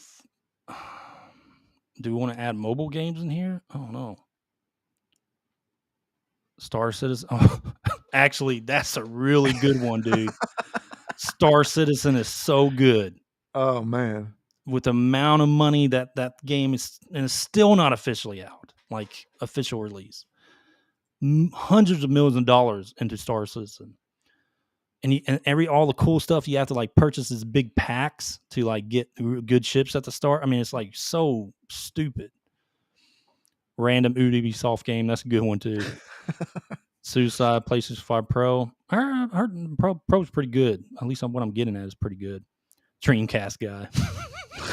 That's fine. Yeah, Multiverse, Last of Us 2 Remaster, Zero Dawn, Dragon Age. No, that's not really a cash grab, is it? Well, I mean, yeah, you had to pay for it to play a stupid game. I'm gonna. I mean, shit. Let's do. What's that game? You want to do Star Citizen? Yeah, that's probably. I mean, they really are so much money there. What else? Genshin Impact, probably. Yeah, I guess you can say that. But I mean, they offer good content, though. You know what I mean? Yeah, it's true. Star Citizen, they can offer content, but man, it's a ridiculous amount of money. You know what I mean? Yeah. And it is pay to win. If you think about it, if you put a lot of money into it, it is pay to win. Lack of content, excessive monetization, pay to win mechanics, misleading marketing. I mean, you can put a lot of the. Oh, you know what? Fortnite. And probably Madden Call 25. of Duty. Yeah. Madden? You think Madden? Yeah, because you have to. Well, I don't know. Is it still heavily monetized right now? I would say no. I'd probably put Call of Duty over because they got everybody's, all the different guns and I'm gonna put Call of Duty ever since World War III or II. Was it World War II or III when they started doing heavy monetization? I think 2. Yeah, 2. Okay. Okay, let's go back. All right, next is best early access game. I'm gonna have to go Hades 2, dog. Or no Rest for the Wicked. Yeah. What else? Power World's pretty good too. No Rest for the Wicked. See, right there. That's good. Yep. No Rest for the Wicked. No Rest for the Wicked. Yeah, I'm gonna have to do that. What do you think? Yeah. No. You're playing the hell out of it. No Rest for the Wicked is so good. I can't wait till they just finish that damn game. You got any updates on that game? They do patches all the time, but I'm waiting for like finished content. You know what I mean? Like new maps and stuff like that. Like the Crucible is fun. The new revamped Crucible they added is really fun. But what else was there? No Rest for the Wicked. Hades 2, I ain't gonna lie, that was a really good game for early access. What other early access games have I played? Power World, I did that. It was okay. I'll just go with Power World. I can't think of any others right now. Okay.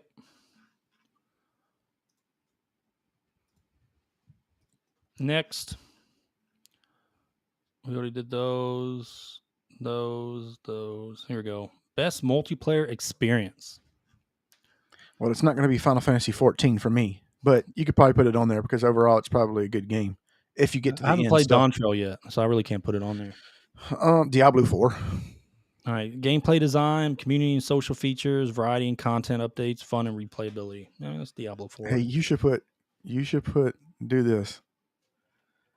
Put Ultima Online. Outlands. I'm not gonna put that on number 1. Do it. Ultima as number 1? No, not number 1, but put it on there. I will. So let's do. I mean, yeah. First Diablo 4. Yeah, Diablo 4. But it's multiplayer. I mean, you can do a lot of shit single player, dude. Yeah, but still, man. I mean, I'll put it on there. But I think, yeah, I guess you can. Yeah. The first Descendant was fun. New World was good. I like New World. New World.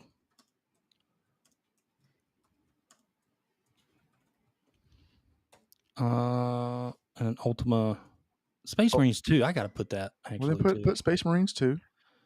Space Marines 2 and Ultima Outlands. No, put Ultima Online Outlands, and then you put in parentheses. oh, my bad. Grant made me put it. Yeah.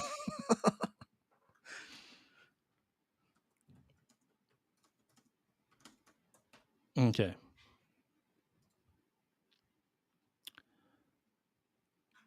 All right, Grant. Next, Grant. Best MMO. Man, we should put another one on there. Best MMO. I mean, community strength, longevity, world building, gameplay. It's probably World of Warcraft, right? Yeah. Throne of Liberty. Throne of Liberty's all right. So they putting old games on there. Ultima Online. I don't give a shit.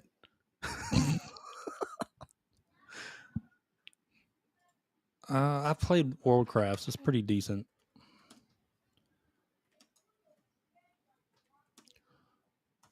I mean, you really can't beat World of Warcraft, dude. It's really hard. Final Fantasy 14 before Dawntrail was really good, but but overall, it's a very successful game. Yeah, we'll put that. And what else? You already know.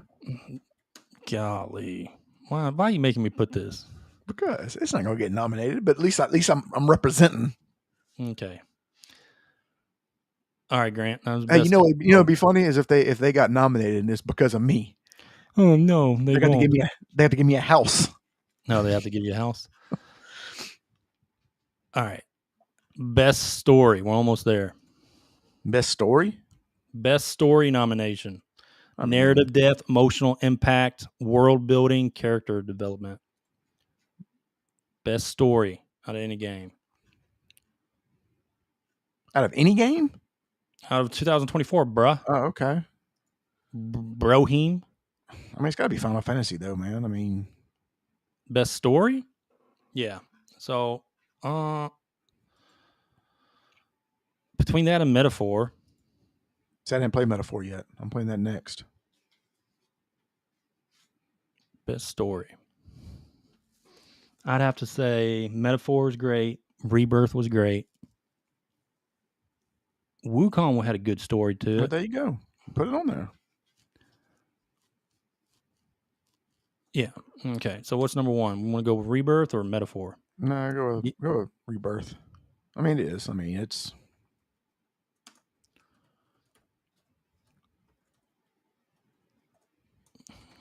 Black Myth, Wukong. All right. Grant. You still with me, buddy? I'm here. Quiet. I'm thinking. I'm about to fall asleep, bitch. No, shit, no. I'm thinking. Yeah. All right. Best first-person shooter. I don't play first-person shooters, so I'll let you do it. Resistance for PlayStation 3 hasn't come out yet, though. I mean, I would think it's Helldivers. I like Helldivers. Is that first person though? That's not an FPS.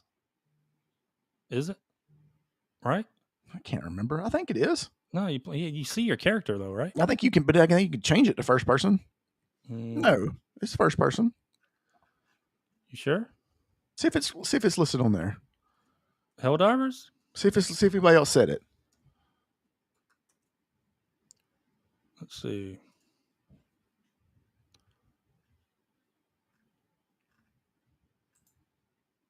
What? I don't think it's a first person, dude.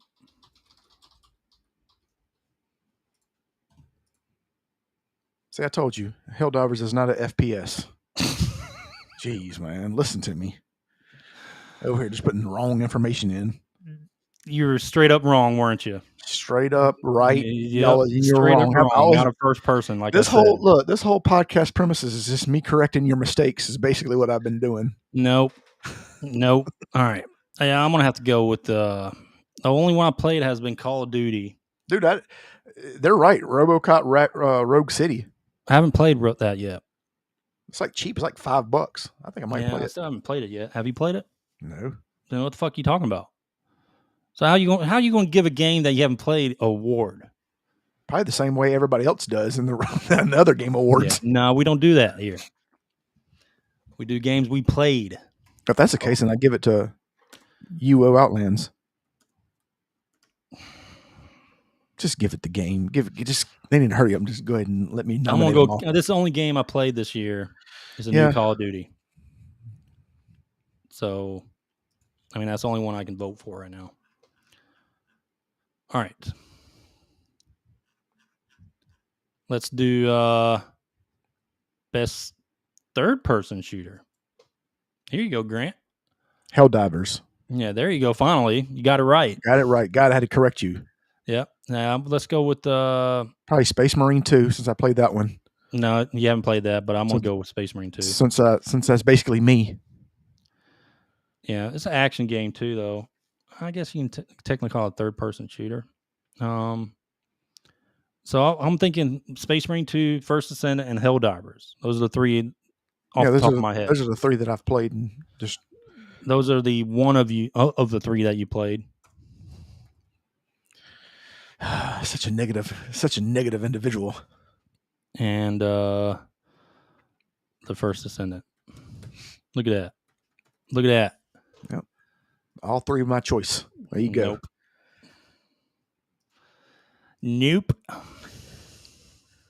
All right, Grant. Almost there, dude. Waifu of the year. I think I already put this one. It's probably the chick from Stellar Blade, isn't it? I just put Tifa, dude. Oh, yeah. That's true. I mean, she does look good in that game. She does. That's true. I mean, it would be Eve from Stellar Blade, Tifa. Did I already put Tifa? Yeah, I already put Tifa here. Tifa, no questions. Let's change it to a listing. One, Tifa or Eve? Nah, we'll go Tifa, Eve. Then Eve, Stellar Blade. And then Bunny. Bunny from First Descendant? Ultimate Bunny. Ultimate Bunny? Yeah. All right, so FF7. Wait, which one's the water one? She might be up there too. That's Valby. Which one's better? Nah, I'd go with Bunny, dude. All right. She is the more.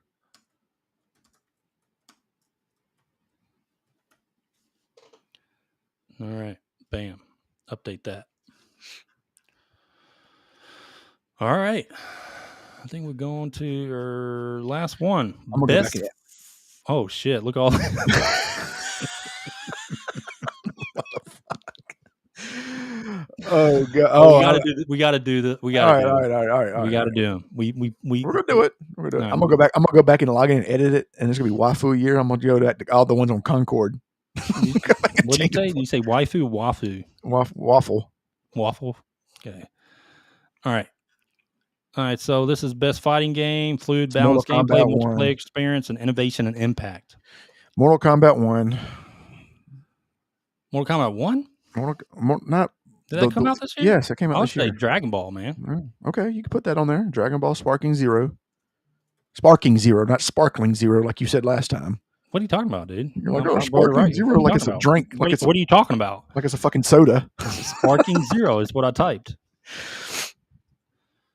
So Dragon Ball Sparking Zero. What else come out this year? Mortal Kombat 1. That came out this year? Yes. Are you sure? Oh God, here we go again. Proving you wrong. I have to do it again. That's what this whole podcast is about.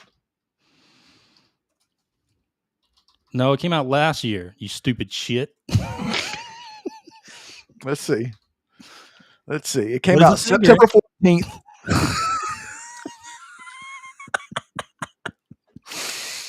The cutoff date was September 11th, though. So nope. All right, I was wrong. Wrong again.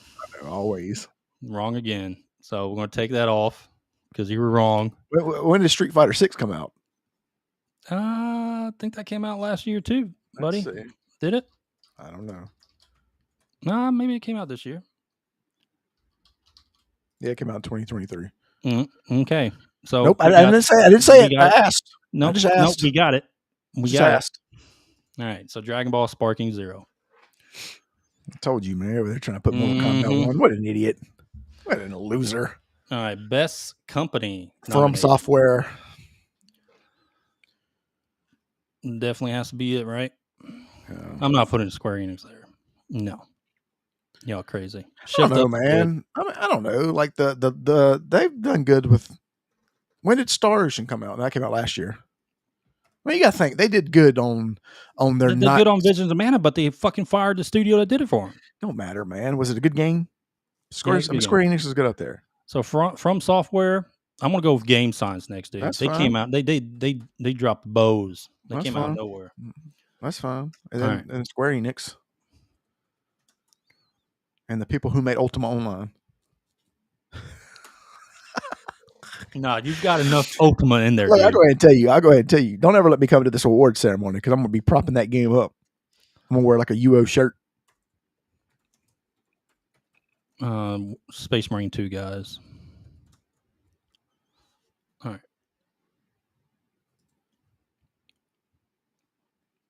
Okay. Watch you get down more and it's even more. It's like I know, 17. right? Best company, biggest industry failure. Concord. Ubisoft. You just want to put Ubisoft? Ubisoft. I mean, yeah, let's do one Ubisoft. Everything. And then Concord. Yep. Concord Firewalker Studios. Let's put Woke Studios. BioWare. Yeah.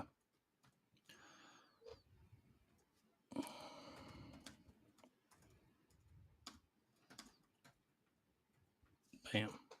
Publish that. Okay. Let's see what else we got. Best PlayStation IP nomination. Astrobot. Yeah. I'm going to go with one Astrobot, then Stellar Blade. Yeah.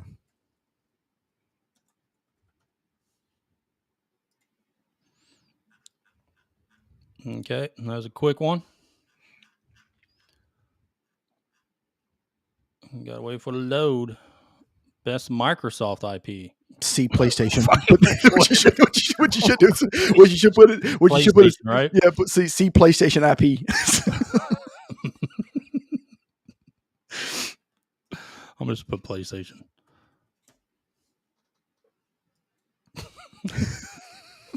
Poor Microsoft. Man, I can't believe They they really, that. dude. Like, what are they doing, man? Dude, man. No new Halo, no Gears of War. For a long time.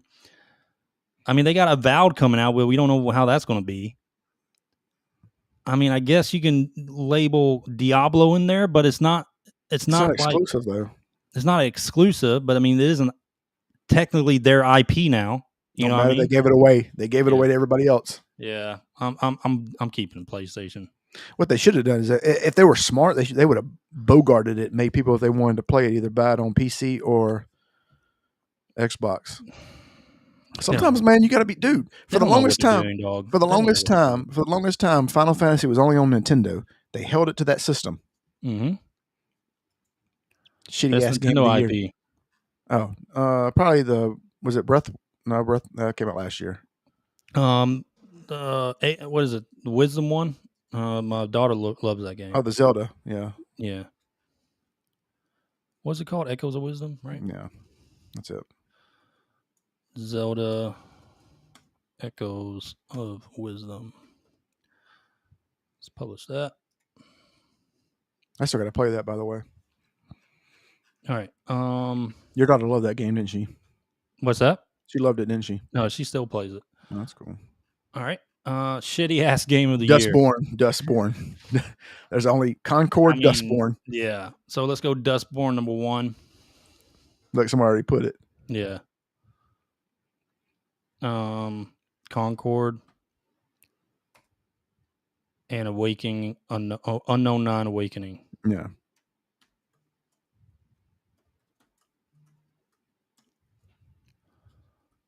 Shitty ass game of the year.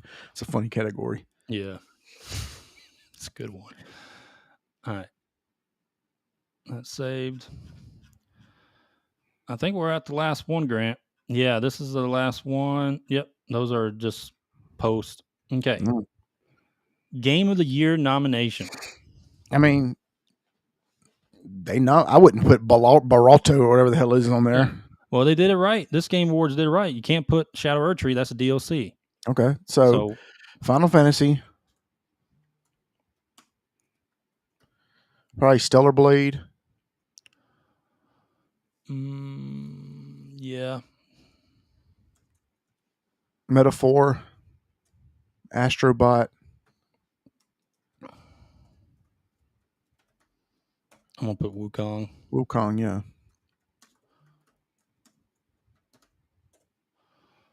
Just keep it like that. Is there put Space Marines too. Yes, I was going to say, put Space Marine 2 on there. Yeah. Those are some good ones. Unicorn Overlord was actually really good. Was it? Yeah, or RPG. All right. And that's how it should be. Let's see. Yeah, I mean, whatever. That'll be fine. Grant, that is the Real Game Awards nominations that we have submitted. All right. We're done. So let's go Ultima. It'd be funny if it made it. Stop screen share. Okay. Grant, that's everything, I think, buddy. It is. All right, so we did the Real Game Awards. That's Stuttering Craig, Demian, and D-Day Cobra, and a few others. They put together the Real Game Awards. If you guys want to go check it out, the link will be in our YouTube video and Rumble video. Go check it out. I think they have a coupon. You might want to check Stuttering Craig's Twitter feed. They have a coupon code called Alyssa. I don't know if that's still valid, but I used it and I got $15 off my voting membership. It's only cost me $15 for the whole year. Yeah, there you go. Or if you want to, spend $100 and go to the actual Game Award show. I don't know. Or spend $1,300 or spend $1,300. But I don't know if I don't know if they've announced it yet. Probably need to watch that whole video, but where the location is going to be. But yeah, go check that out. It's all voting for people, gamers. That's who decides the winner. We're taking it back. Yep, taking it back. There's no NPR involved. No The Variety. Rolling Stones is not going to be there. Yeah. So go check out their website. Yep. It's basically therealgameawards.com. Go to that. But all right, dude. We done, huh? You trying to wrap up quick, huh? You all right? Man, we've been here for like 2 hours. No, you tired? No, they don't. They're tired of seeing your face. Tired? No, man, that's beard, man. The beard rocks, dude. I will give you. I'll give you $200 if you jet blacked it like what's his name? Shiny black. No, I'm talking about like Steven Seagal black. I'm like how he does his hair. I'm talking about you got.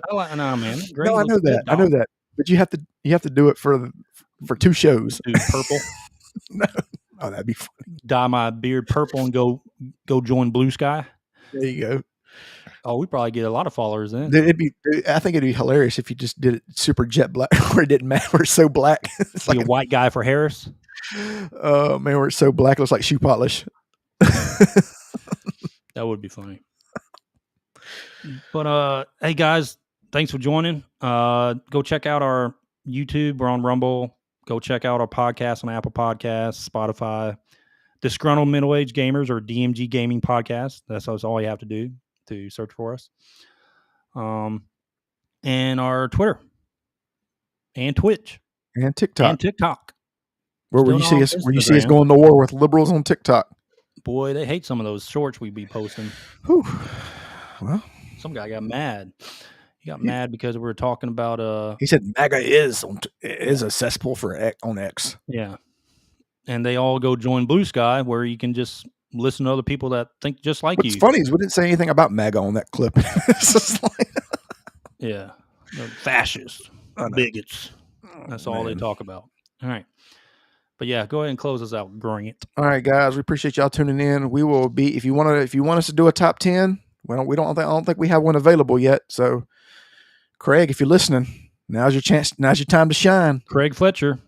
So y'all go ahead. We appreciate y'all, man. We will see y'all Friday. Peace. Peace.